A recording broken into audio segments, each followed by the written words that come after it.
अस्सलाम वालेकुम नाजरीन, शाहजम डिज़ाइंस में खुश आमदीद। उम्मीद है आप सब खैरियत से होंगे। हमारी आज की वीडियो का मौजू है घर की तामीर और चंद इस्लामी अहकामात।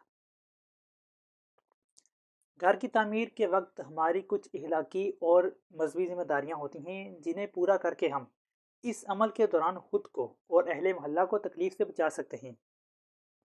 बाज़ काम सिर्फ तामीर के दौरान के लिए हैं, जबकि बाज़ काम ऐसे हैं जो मुस्तकबिल के लिए भी हैं। तो आइए एक एक करके इन सब को डिस्कस कर लेते हैं। रास्ता और हमारी जिम्मेदारी। तामीराती काम के दौरान हमारी सबसे ज़्यादा जिम्मेदारियां रास्ते के मुतल्लक होती हैं। बहैसियत मुसलमान हमारा मज़हब भी हमें रास्तों के मुतल्लक चंद अहकामात बताता है। कुशादगी। रास्तों की कुशादगी इस्लामी फ़न तामीर की एक अहम खसूसियत है।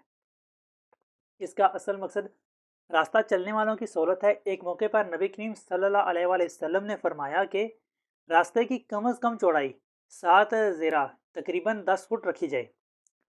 उस दौर की ट्रैफिक को मद्देनज़र रखते हुए कम अज़ कम 10 फुट रास्ता कुशादा कहलाता है। इस असूल को पेश नज़र रखते हुए किसी भी बस्ती में मुतवक्के ट्रैफिक के दबाव के पेश नज़र गलियों और सड़कों की चौड़ाई का फैसला किया जा सकता है, ताकि ट्रैफिक के बहाव में रुकावट ना आए। रुकावटों को दूर करना। हमारा मज़हब इस बात को कतन नाकाबिले कबूल ख्याल करता है कि रास्ते में किसी तरह की रुकावट पैदा की जाए। मौजूदा दौर में कुशादा रास्ते माहौल की खूबसूरती और मकीनों के आराम व सुकून में अहम किरदार अदा करते हैं। इसलिए दर्ज झैल बातों पर अमल करें ताकि रास्ता कुशादा और आरामदा बन सके।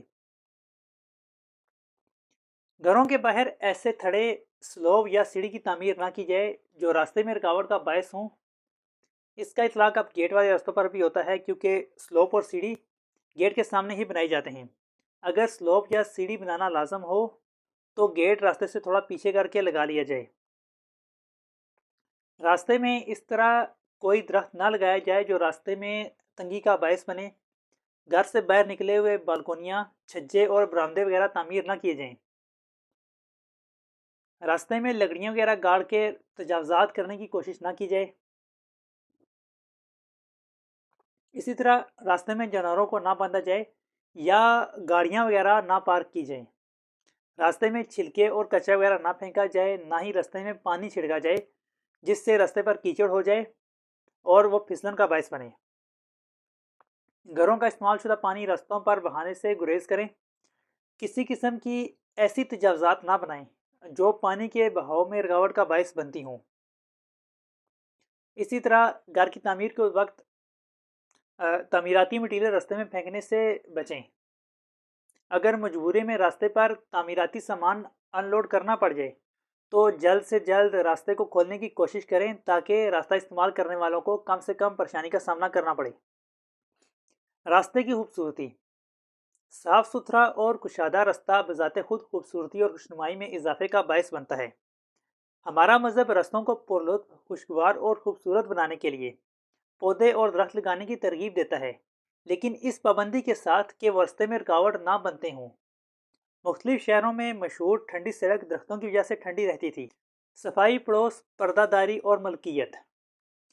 रास्ते के जिम्मेदारियों के बाद इस्लाम हमें घरों में सफाई और पाकीज़गी रखने का दर्स देता है, ताकि घर का माहौल सेहतमंद रहे। इसी तरह हमारा मज़हब पड़ोसियों के हकूक़ का ख्याल रखने का दर्स देता है। पड़ोसियों के हकूक़ के मतलब हमें यह दर्स दिया जाता है कि अपने घर में कोई ऐसी तामीर ना की जाए जिससे पड़ोसियों को तकलीफ़ का सामना करना पड़े, हमारी या पड़ोसी की पर्दादारी मुतासर होती हो। इसी तरह पानी की निकासी के इंतज़ाम में इस बात का ख़ास ख्याल रखना चाहिए कि इससे पड़ोसी को तकलीफ़ का सामना ना करना पड़े। इन सब बातों के अलावा हमारा मज़हब हक़ मलकियत के तहफ़्फ़ुज़ का दर्स देता है कि अपने और दूसरों के हक़ मलकियत का ख़ास ख्याल रखें। घरों की पर्दादारी। इस्लाम इस लिहाज से मुनफिद निज़ाम हयात है कि वह इंसान की निजी ज़िंदगी के अखवा को बरकरार रखने का हद दर्जा एहतमाम करता है। इस्लाम की इसी हसासियत की बिना पर हर दौर में मुस्लिम घरों की तामीर में पर्दे का ख़ास एहतमाम रहा है। घर इस अंदाज में तामीर किए जाते हैं कि घरों के अंदर कमरों, सहन और छत पर भी किसी की निगाह ना पड़े। सहन और छत की चारदीवारी इतनी बुलंद रखी जाती कि अगर अहले खाना वहाँ बैठे हों तो किसी की निगाह पड़ने का एहतमाल ना हो। اور اہلِ خانہ اطمینان سے کھلی ہوا اور روشنی سے فائدہ اٹھا سکیں۔ حفظان صحت کے اصولوں کے لحاظ سے یہ بات بہت اہم ہے کہ تازہ ہوا اور روشنی حاصل ہو۔ ان کی موجودگی انسان کو کئی بیماریوں سے محفوظ رکھتی ہے، جبکہ رات کو باہر کھلی فضا میں سونے سے توانائی کی بچت بھی ممکن ہے، جو آج کے دور کا ایک اہم مسئلہ ہے۔ ملکیت کا احترام انسانی زندگی کا سکون اور توازن برقرار رکھنے کے لیے ضروری ہے کہ موجودہ وسائل پر انسان کا حق ملکیت تسلیم کیا جائے۔ انسانوں کے مابین ہونے والے جھگڑوں کی ایک بنیادی وجہ زمین ہے، جس میں انسان کے قیمتی وسائل برباد ہو جاتے ہیں۔ اس لیے اس بات کا خاص خیال رکھیں کہ آپ اپنی اور دوسروں کی ملکیت کا احترام کریں۔ تعمیراتی تزئین و آرائش جائز ذرائع سے مکان کی تعمیر اور اس کا رنگ و روغن کرنے میں کوئی قباحت نہیں ہے، خاص طور پہ جب اس کا مقصد موسم کی سختیوں سے بچاؤ اور گھر کی حفاظت ہو۔ لیکن ہمارا مذہب اسراف کو پسند نہیں کرتا۔ ان سب باتوں کے ساتھ ساتھ ہمارا مذہب ہمیں بے مقصد اور غیر ضروری تعمیرات کرنے سے منع فرماتا ہے۔ بے مقصد اور نمائش کی غرض سے کی جانے والی تعمیرات اسراف اور وسائل کے ضیاع کا باعث ہیں۔ انہی بے مقصد تعمیرات کی وجہ سے آج گھر کی تعمیر انتہائی مہنگی ہو چکی ہے۔ ہماری موجودہ بستیوں کی صورتحال پر بیان کیے گئی باتوں کو مد نظر رکھا جائے تو پھر یہ کس طرح ممکن ہے کہ ہماری بستیوں اور آبادیوں کی وہ صورتحال ہو جو اس وقت ہے۔ سڑکیں اور گلیاں انتہائی تنگ ہیں، جنہیں باڑ اور جنگلے لگا کر ناجائز تجاوزات کے ذریعے مزید تنگ کیا جا رہا ہے۔ پانی کے بہاؤ اور نکاسی کا نظام درست نہ ہونے کے باعث بارش کے وقت پانی سڑکوں پر کھڑا رہتا ہے۔ گھروں کی تعمیر کے وقت سڑک کے لیول کا خیال نہ کرنے کی وجہ سے پانی کے بہاؤ میں رکاوٹ آتی ہے۔ گٹر کھلے ہوتے ہیں جن سے گندا پانی رس رہا ہوتا ہے۔ دیہاتوں میں نالیاں کھلی ہوتی ہیں اور ان کی صفائی کا کوئی انتظام نہیں ہے۔ خالی جگہوں پر کوڑے کرکٹ کے ڈھیر لگے ہوتے ہیں، جن کی وجہ سے بستیاں آلودہ ہوتی ہیں اور بیماریاں پھیلتی ہیں۔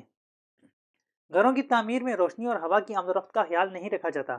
گھروں کی تعمیر میں پردے کا خیال نہیں رکھا جا رہا، جس کی وجہ سے صحن اور چھتوں پر بیٹھنا کم ہوتا جا رہا ہے۔ تازہ ہوا اور روشنی جیسی عظیم نعمتوں سے محرومی کئی مسائل کا باعث بن رہی ہے۔ تو ناظرین، آج کی ویڈیو میں ہم نے ڈسکس کیا ہے کہ گھر کی تعمیر سے متعلق ہمارا مذہب ہمیں کیا احکامات دے رہا ہے۔ تو آج کی ویڈیو بس یہیں تک ہے۔ گھر کی تعمیر سے متعلق مزید معلومات کے لیے بنے رہیے شاذم ڈیزائنز کے ساتھ۔ اللہ حافظ۔